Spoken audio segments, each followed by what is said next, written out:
Recently, I came across S Naren's presentation at a Tamil Nadu Investor Association meet. Naren distilled his 34 years of investing experience in just half an hour, and this 27-minute talk is worthy of a book.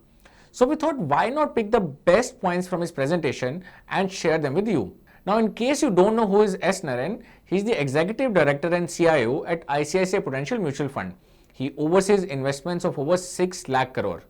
Naren is a well-known contrarian. He has a long history of picking multi-baggers going against the prevailing market sentiments. For example, in the tech boom of 2000, he found value outside tech stocks.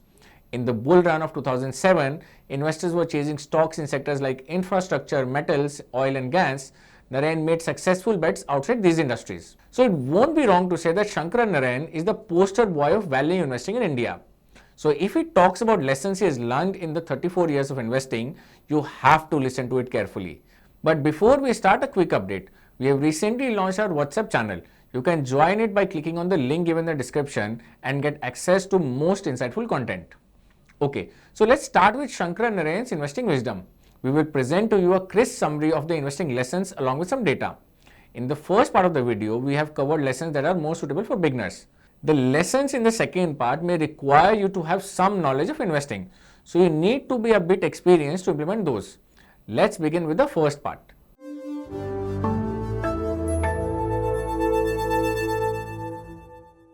In the age of social media and round-the-clock news channels, it is easy to misunderstand what it means to be an investor. You may think that to be successful, you need to be glued to multiple screens and keep abreast of the information every second. Well, not exactly. Naren says that to be a successful investor, you must invest part-time. Why not full-time? Because full-time investors often don't give the time required for returns to come. Even Warren Buffett and Charlie Munger aren't full-time investors. They have their businesses to run and they invest part-time. Now, before he became a fund manager, Naren was associated with stockbrokers like SDFC Securities. He reveals that in his stockbroking career, he learned that those who were investing part-time had a bigger headway as compared to those who were doing it full-time. So if you are an architect or a doctor or a CA or a teacher, or if you work in any other profession full-time, it would be much easier for you to be successful in investing.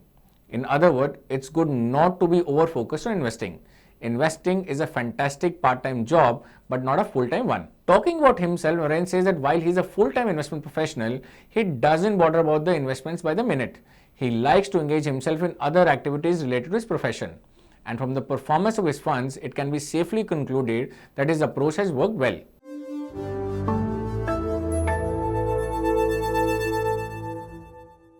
There are many social media personalities that claim to teach you ways to make money consistently using futures and options. All you need to do is join their expensive community and take their highly priced courses. To sweeten the deal, they also promise to provide you with tips. But for most, it's impossible to make returns consistently from stock markets. We are not saying that you cannot earn high returns when you invest. Your stock investments can turn into multi-bagger if you have researched it well. We are specifically talking about earning a minimum guaranteed return from markets every month. That doesn't happen. Naren says that investing is not a business that gives you a monthly income. You cannot be sure that you will make money every month. It's much easier to make money over a period of time rather than every month.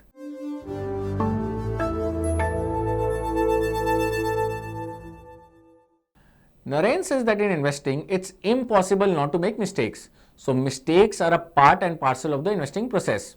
Even Warren Buffett has made his fair share of mistakes. These include buying Berkshire Hathaway, then a textile company to settle a personal score, buying Dexter Shoe Company, which eventually had to be shut down, holding on to Tesco shares despite there being several red flags, and so on. Naren says that the real point is that mistakes should be as few as possible and you should get many things right. He believes that this is the most important thing as far as investing is concerned. And you can only do this when you invest after thorough research. You need to go beyond performance and tips from friends and social media or TV. For instance, if you're buying a stock, you should check the company's financials, valuations, quality of management, business prospects, and so on. Now, if you realize that you made an investing mistake, Naren says you should introspect and ask yourself what you learned from this so that you don't repeat it. And at ET Money, we've got you covered. We already have a video on this channel on mutual funds investing mistakes. You can find the link in the description.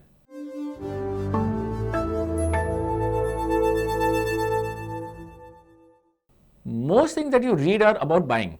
How to select a good stock or fund, which stock or mutual fund can give higher returns, fundamentals or technicals to select good stocks, buy and hold stocks or mutual funds.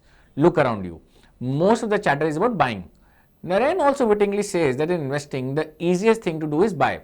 Of course, you will need to do some research for that, but there is a lot of literature out there on buying what can help you.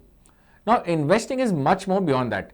It involves knowing how to track your investments, how to analyze your portfolio from time to time, when to exit a fund or a stock, and of course, managing the risk in your portfolio.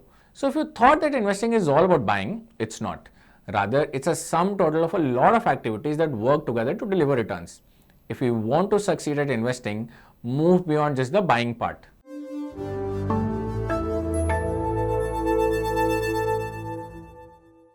After COVID-19, many of my friends stopped investing in mutual funds. They took up direct stock investing. When I asked them why they have done this, they said investing is easy. They are making far better returns than what a mutual fund can give. And no doubt they were right. It was a time when most stocks were doing well. What they didn't realize was that it was the wrong time to measure performance. Actually, both bull runs and bear runs are a wrong time to measure performance because you won't get the right message. If you have invested in small caps and they have done well, that's not when you should measure your performance. Neither should you do this when the small caps have taken a hit. For example, if you check the 10-year returns of Nifty Small Cap 250 Index as of March in 2020, when the markets had crashed, it would just be 2.89% per annum. But if you check its returns at the end of September 2023, the figure would be 20.98%. Now, according to Naren, getting influenced by both these numbers is undesirable, as the first is during a crash and the other is during a bull run. The right time to measure performance is when you are in the middle. That is, the market is neither too high nor too low.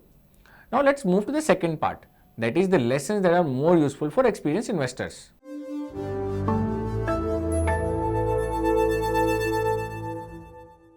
In an earlier point, we talked about the fact that investing is not just buying.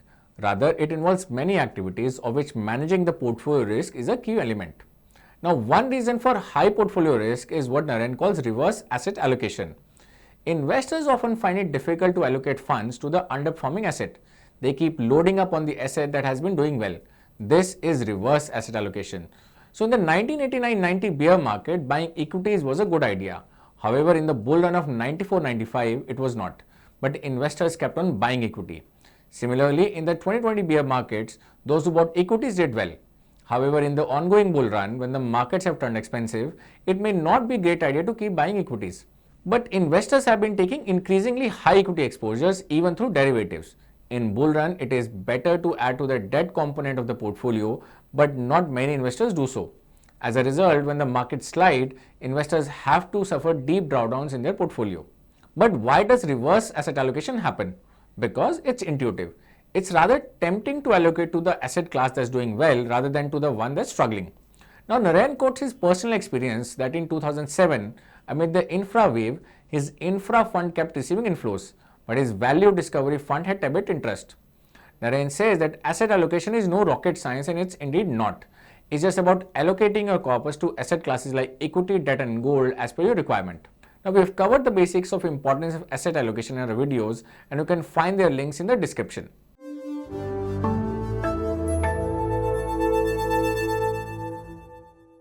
Naren confesses that structural investing is not one of his biggest strengths, yet it holds immense potential. Structural investing is taking long-term bets on a sector or a stock because you think it will benefit from a long-term tailwind. For instance, in the case of India, consumption is a long-term tailwind both due to the size of the population and the rising aspirations of this population. In India, if you had bet on sectors like private sector banking, retailing, IT services 20 years ago, you would have made huge money as these sectors grew amid a booming economy. Knowing that these sectors would grow was no rocket science, but it did require patience and the right company to bet on. In the global context, those who invested in Apple, Google, Amazon, Tesla, etc. had a fantastic experience with structural investing as these companies benefit from a tech boom. So what are your views on India's economy? Do you think India will flourish and we will continue to grow fast compared to other countries? If you are positive on these, then you must look at structural investing.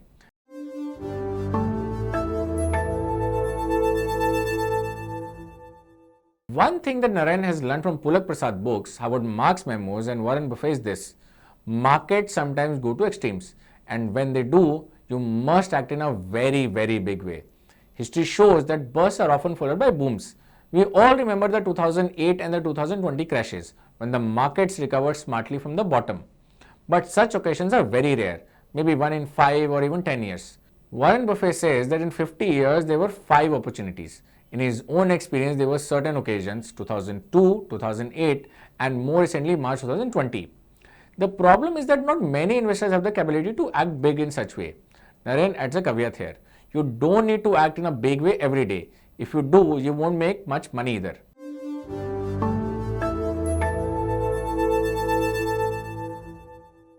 Naren recalls that in 2021, the aggregate market cap of PSUs was quite cheap as compared to large caps. At that time, it was hard to believe that PSUs could deliver such an outperformance as they have. And it wasn't the first time it happened. A similar thing happened with the tech in 1999, with Infra in 2007, with Pharma in 2015, and with FANG stocks in 2021. So by comparing market caps, huge outperformance can be achieved. All you need to do is sell the market cap which is high and buy the one which is low. But again, this model shouldn't be used on a daily basis. It should be used at extremes. And when extremes come, it's useful to act in a very big way.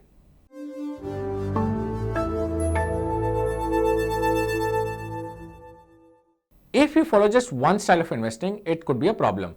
The chart on your screen shows how different strategies outperform across different periods. For instance, after underperforming in 2018 and 19, the value strategy did well in the years after that. Contrarianism isn't about sticking to just one style. It hunts for those areas where there is intrinsic value upside. Then it could be value, growth, quality, mid cap, small cap, and so on. Naren says that contrarianism has enabled him to make large sums of money.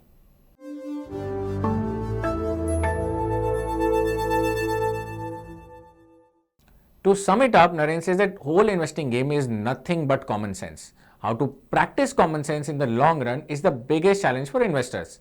It's even tougher for fund managers like himself as they are answerable to people. If you're managing your own money, you have a big advantage. You have much more freedom to practice common sense. Because you're answerable to none but yourself, you can do what makes sense. Never fear the market if it becomes irrational in the near term, as a long-term common sense will always prevail. Naren says that in his 34 years of experience, he has personally witnessed that. And with this, we have come to the end of the video. If you found this video useful, do share it with your friends and family, and don't forget to subscribe to our channel and do press the bell icon. I will see you with a new video very soon. Till then, take care. Mutual fund investments are subject to market risks. Read all scheme-related documents carefully.